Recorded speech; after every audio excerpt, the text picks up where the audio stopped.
You're on a journey through the Bible to experience the epic story of God and to learn your part to play in the unfolding drama.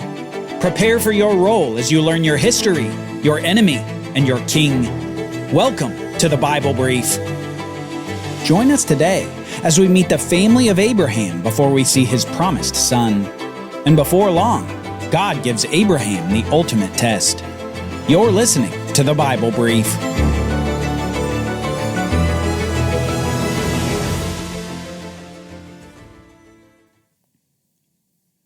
God has made great promises to Abraham.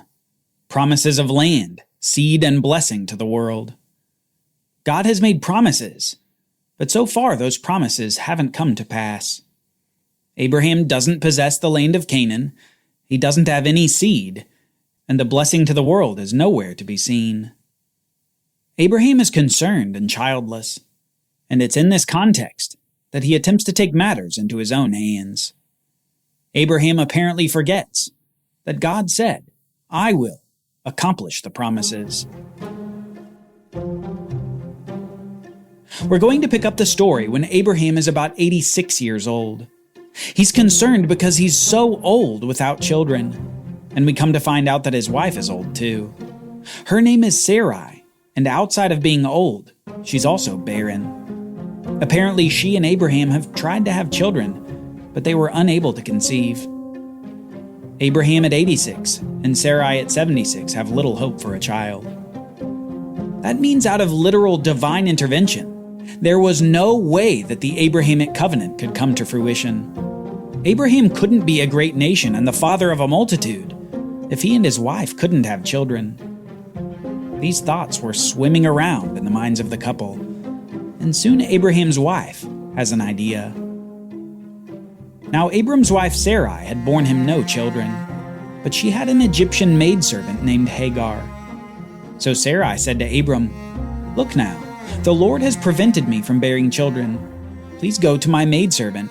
Perhaps I can build a family by her." And Abram listened to the voice of Sarai. So after he had lived in Canaan for 10 years, his wife Sarai took her Egyptian maidservant Hagar and gave her to Abram to be his wife. And he slept with Hagar, and she conceived. But when Hagar realized that she was pregnant, she began to despise her mistress. Now, do you remember someone else's wife who had an idea that her husband followed? An idea like eating fruit from a forbidden tree? Well, as you can imagine, this was not something that Abram should have done, and it leads to conflict. Immediately upon finding that Hagar is pregnant, she and Sarai are at odds. And Abram, oddly enough, says to Sarai, "Here," says Abram, "your servant is in your hands. Do whatever you want with her." Then Sarai treated Hagar so harshly that she fled from her. Hagar has been used by this childless couple, and then she's been tossed aside by the woman of the house. Sarai thought that she had had a good suggestion and then regretted it immediately upon the child being conceived. Hagar, being mistreated by Sarai, flees from Sarai into the wilderness. And it's here that we see a kindness of God to this little-known servant of the house.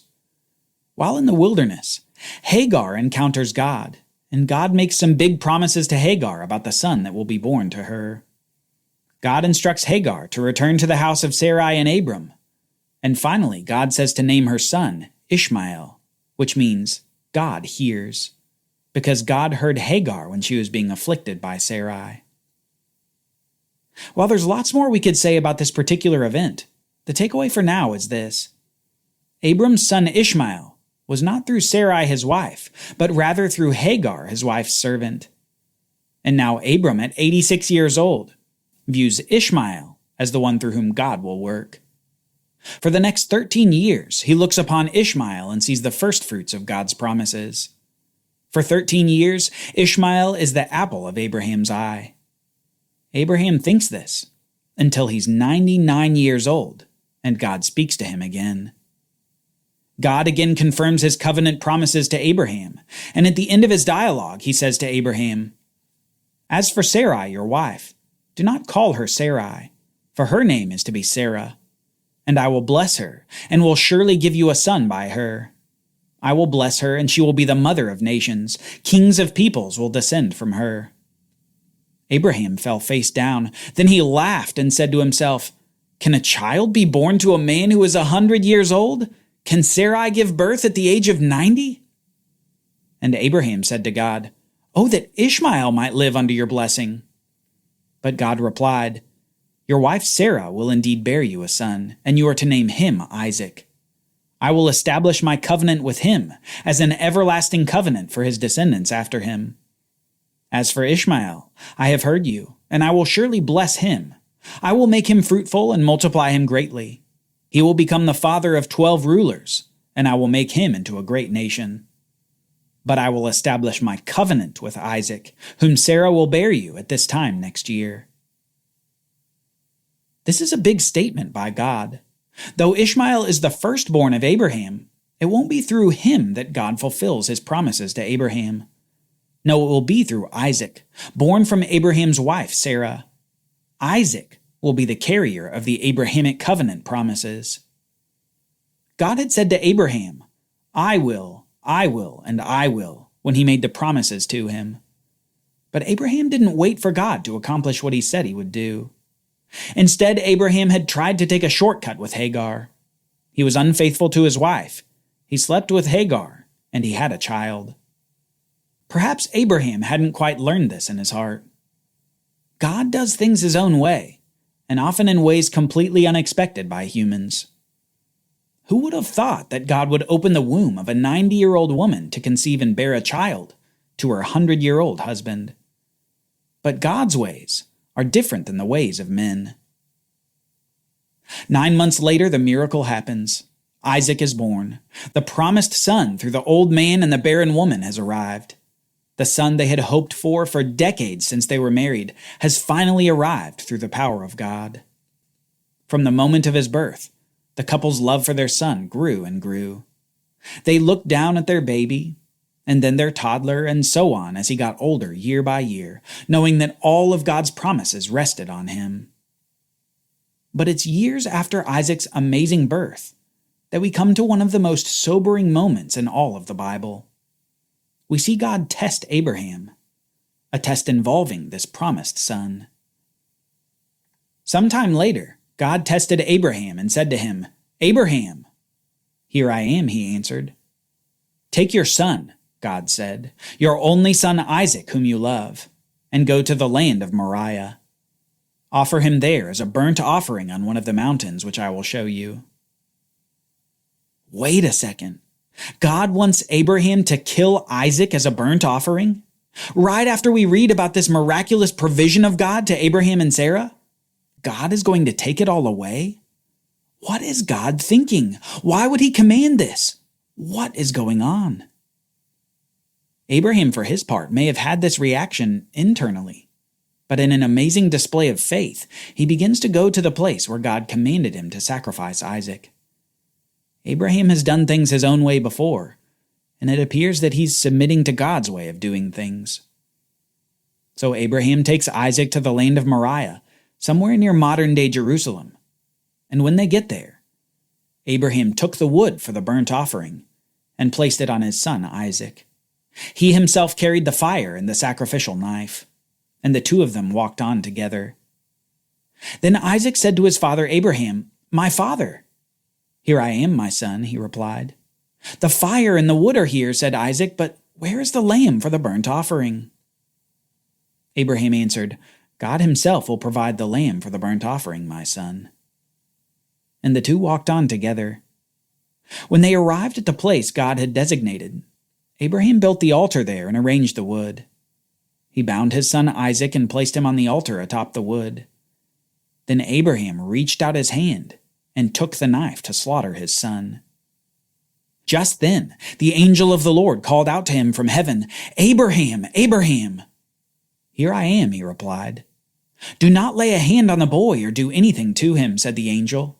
"For now I know that you fear God, since you have not withheld your only son from me."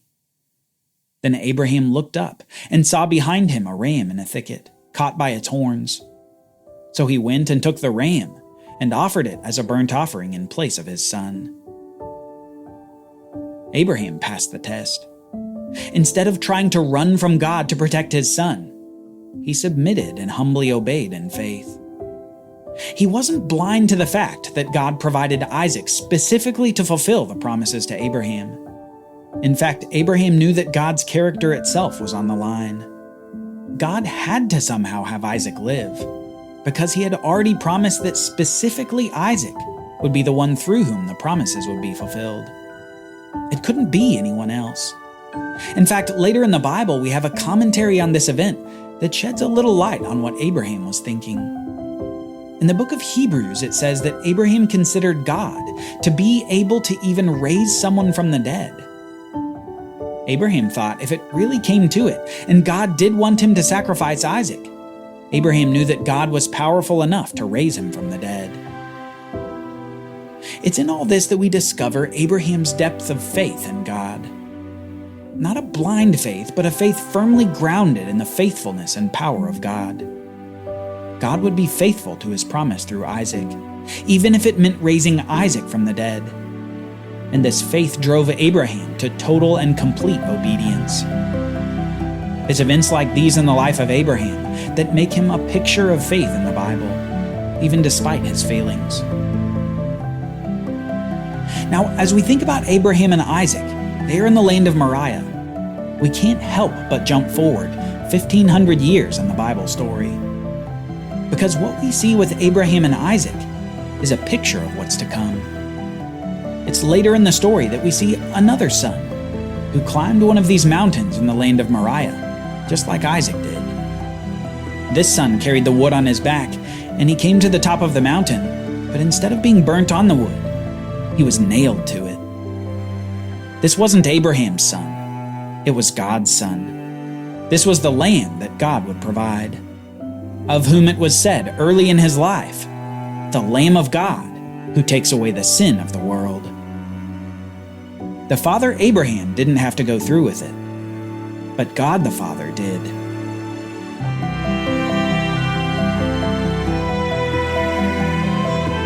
Join us next time as we see Isaac all grown up with two sons of his own, one of whom has his name changed by God, just like Abraham.